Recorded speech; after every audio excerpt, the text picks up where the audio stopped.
What is up guys? You are already watching Cinema is Live. Guys, ഈ കഴിഞ്ഞ May 1 രണ്ട് വലിയ പടങ്ങൾ റിലീസായിരുന്നേ. Retro, hit 3. അതിൻ്റെ കൂടെ ചെറിയൊരു പടം ടൂറിസ്റ്റ് ഫാമിലിയും കൂടെ റിലീസായിട്ടുണ്ടായിരുന്നു. ടൂറിസ്റ്റ് ഫാമിലിയെ കുറിച്ച് ആർക്കും അറിയത്തില്ല. സത്യം പറഞ്ഞാൽ എനിക്ക് പോലും ഒന്നും അറിയത്തില്ലായിരുന്നു. I was not excited or hyped for this film. എനിക്ക് അറിയത്തോലും ഇല്ലായിരുന്നു ഈ പടം റിലീസാകുന്നുണ്ടോ ഇല്ലയോ. അങ്ങനെ മെയ് 1 ഈ 3 പടങ്ങൾ റിലീസായി. ആരോട് ചോദിച്ചാലും റെട്രോ കാണുന്നു, അല്ലെ ഹിറ്റ് 3 കാണുന്നു, അല്ലെ രണ്ടും കാണുന്നു. ടൂറിസ്റ്റ് ഫാമിലിയെക്കുറിച്ച് ഒരു ന്യൂസും ഒരു ഹൈപ്പും ഒന്നുമില്ല. പക്ഷേ പടമൊക്കെ റിലീസായി ഒരു 2-3 ദിവസം കഴിഞ്ഞപ്പോഴത്തേക്ക് പബ്ലിക്കിന് മനസ്സിലായി ഈ രണ്ട് വലിയ പടങ്ങളും ഊളപ്പടങ്ങളാണ്, ആവറേജ് പടങ്ങളാണ്. റെട്രോ ആവറേജ് ഒരു അഫെയറാണ്, ഹിറ്റ് 3 ഒരു ആവറേജ് അഫെയറാണ്. പിന്നെ മെല്ലെ മെല്ലെ ടൂറിസ്റ്റ് ഫാമിലിയുടെ വേർഡ് ഓഫ് മൗത്ത് കൂടാൻ തുടങ്ങി. ചില ആൾക്കാരൊക്കെ പോയി കണ്ടായിരുന്നു, അവരൊക്കെ നല്ല റിവ്യൂസ് കൊടുക്കുന്നു. നമ്മുടെ യൂട്യൂബിലെ റിവ്യൂവേഴ്സും പിന്നെ നമ്മുടെ ന്യൂസ് പേപ്പറിലെ ക്രിറ്റിക്സും ഫിലിം ക്രിറ്റിക്സും ഒക്കെ ഈ പടം എല്ലാം കാണുന്നു. എന്നിട്ട് ഇവരൊക്കെ നല്ല റിവ്യൂ കൊടുക്കുന്നു. അങ്ങനെ ഈ പടത്തിൻ്റെ വേർഡ് ഓഫ് മൗത്ത് ഒക്കെ കൂടുന്നു. പിന്നെ ഒരാഴ്ച 2 ആഴ്ചയൊക്കെ ആയപ്പോഴത്തേക്ക് റെട്രോ എവിടെ, ഹിറ്റ് 3 എവിടെ, ടൂറിസ്റ്റ് ഫാമിലിയാണ് എല്ലാവരും കാണുന്ന പടം. ചെറിയൊരു പടമാണ് ഗൈസ്, ഒരു 10-15 കോടിയുടെ ബഡ്ജറ്റിനുണ്ടാക്കിയ പടമാണ്. But after its theatrical run it has earned more than 80 crores. ഞാൻ താമസിക്കുന്ന സിറ്റിയിൽ ടൂറിസ്റ്റ് ഫാമിലി റിലീസ് പോലും ആയില്ലായിരുന്നു. So I was not able to go watch this in the theatre. But here comes OTT to the rescue. Jio ഹോട്ട്സ്റ്റാറിൽ ഈ film ഇന്നലെ മുതൽ stream ആകാൻ തുടങ്ങിയിട്ടുണ്ട്. So it streaming on Jio Hotstar. അവിടെ ഞാൻ ഈ പടം കണ്ട്. And now I am here to give you my review of the film. പടത്തിൻ്റെ ജോണർ ഒരു ഫീൽ ഗുഡ് ഇമോഷണൽ കോമഡി മൂവിയാണ്. സ്റ്റാറിംഗ് എം ശശികുമാർ, സിമ്രൻ, യോഗി ബാബു, നല്ല കോമഡിയൊക്കെ തരുന്ന യോഗി ബാബു ഉണ്ട്. പിന്നെ നമ്മുടെ ആവേശത്തിലെ ചെക്കൻ മിഥുൻ ജയശങ്കർ പുള്ളിയുണ്ട്.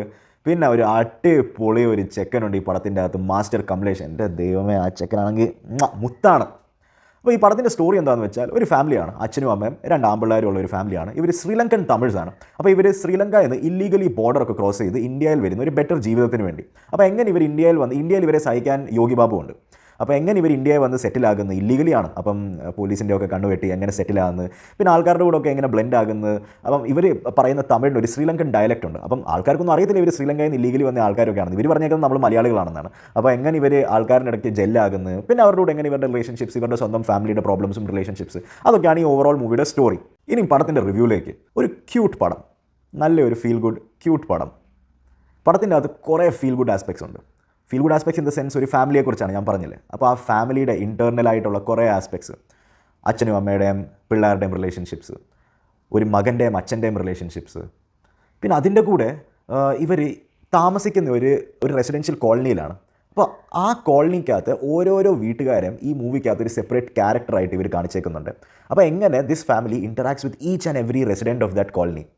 ഒരാളോടും സംസാരിക്കാതെ എല്ലാവരും അവരവരുടെ കാര്യം നോക്കി നടക്കുന്ന ഒരു കോളനിയെ എങ്ങനെ ലാസ്റ്റ് ആയപ്പോഴത്തേക്ക് ഇവരെല്ലാവരും ഒരുമിച്ച്, എല്ലാവരും ഒരു കമ്മ്യൂണിറ്റിയായി, എല്ലാവരും നല്ല സ്നേഹത്തോട് ജീവിക്കുന്നത്. അപ്പം ഈ ഫാമിലി, കമ്മ്യൂണിറ്റി, സ്പ്രെഡിങ് ലവ്, ഇതൊക്കെയാണ് ഓവറോൾ തീം ഈ മൂവിയുടെ. ആൻഡ് ഇത് നല്ലപോലെ നമ്മുടെ മുമ്പിൽ പൊട്ടർ ചെയ്തിട്ടുണ്ട്.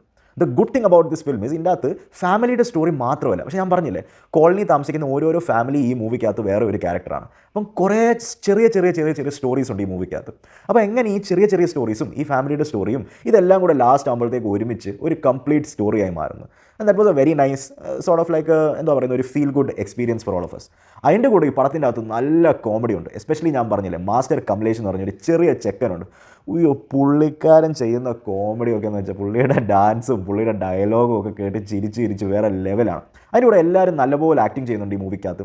ഒരു ഫീൽ ഗുഡ് ഇമോഷണൽ മൂവിക്കകത്ത് കൊണ്ടുവരേണ്ടത് ആ നിഷ്കളങ്കത, ആ ഇന്നസെൻസ്, അതിൻ്റെ കൂടെ ആ ഫീൽ ഗുഡ് ആസ്പെക്ട്സ് ഒക്കെ കൊണ്ടുവരാൻ പറ്റുന്ന എല്ലാവരും നല്ല അടിപൊളിയായിട്ട് ആക്ടിങ് ചെയ്തിട്ടുണ്ട്.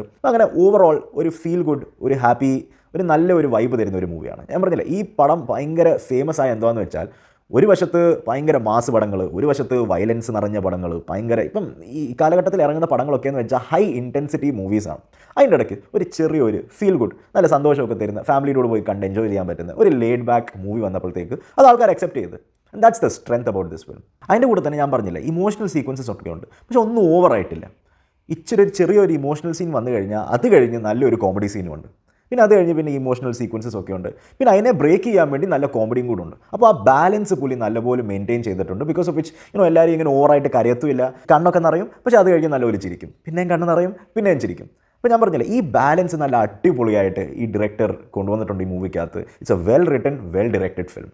ഇനി നെഗറ്റീവ്സിനെ കുറിച്ച് പറയുവാണെങ്കിൽ, നെഗറ്റീവ് എന്ന് പറയാൻ പറ്റത്തില്ല, പക്ഷേങ്കിൽ കുറേ aspects of this film sort of unbelievable ആണ്. പക്ഷേ അത് നമുക്ക് ഇഗ്നോർ ചെയ്യാൻ പറ്റുന്നതാണ്. കാരണം ഫുൾ മൂവി കണ്ടുകൊണ്ടിരുന്നപ്പോഴും ഇത് കാണുമ്പോൾ ഇടയ്ക്കൊക്കെ എനിക്ക് തോന്നി അയ്യോ ഇതൊക്കെ എങ്ങനെ സംഭവിക്കുന്നത്. പക്ഷെങ്കിൽ ഓവറോൾ പടത്തിൻ്റെ വൈബും ഓവറോൾ പടത്തിൻ്റെ ഫീലും ഓവറോൾ പടത്തിൻ്റെ ആ കോമഡിയും ഇമോഷൻസിലും ഞാൻ കൂടുതൽ ഇൻവെസ്റ്റഡ് ആയിരുന്നു. അപ്പോൾ ഇതൊക്കെ പടം കണ്ടു കഴിഞ്ഞപ്പോഴും ഞാൻ ചിന്തിച്ചു ഓക്കെ ഇതൊക്കെ നമുക്ക് സിംപ്ലി ഇഗ്നോർ ചെയ്യാൻ പറ്റുന്ന കാര്യങ്ങളാണ്. പടമൊക്കെ കഴിഞ്ഞ് ഓവറോൾ ഫീലിംഗ് നമുക്കൊരു നല്ലൊരു ഫീൽ ഗുഡ് പടം കണ്ട് ഒരു ഹാപ്പി സന്തോഷം നിറഞ്ഞ ആ ഫീലിംഗ് ആണ് ഓവറോൾ പടം കണ്ടു കഴിഞ്ഞ് എനിക്ക് കിട്ടിയത്. ഐ മീൻ അത് ഈ മൂവിയുടെ ക്രിയേറ്റീവ് ലിബർട്ടിയാണ്. കാരണം ഈ മൂവി നമ്മളെ റിയലിസ്റ്റിക് ആയിട്ടുള്ള ഒരു സ്റ്റോറി ഒന്നുമല്ല കാണിക്കാൻ തോന്നുന്നത്. ഈ മൂവിയുടെ പർപ്പസ് എന്ന് വെച്ചാൽ സ്നേഹം, kindness, compassion, sense of belongingness, sense of community, ഇതൊക്കെ കാണിക്കാനാണ് ഈ പടത്തിൻ്റെ main aim. So I mean all of these things little things can be ignored. So guys, Tourist Family is streaming on Jio Hotstar. Give it a watch. I'm sure you will like it. എനിക്കത് ഒത്തിരി ഇഷ്ടപ്പെട്ടു. I will be back with another video, another review. Till then, take care. Goodbye.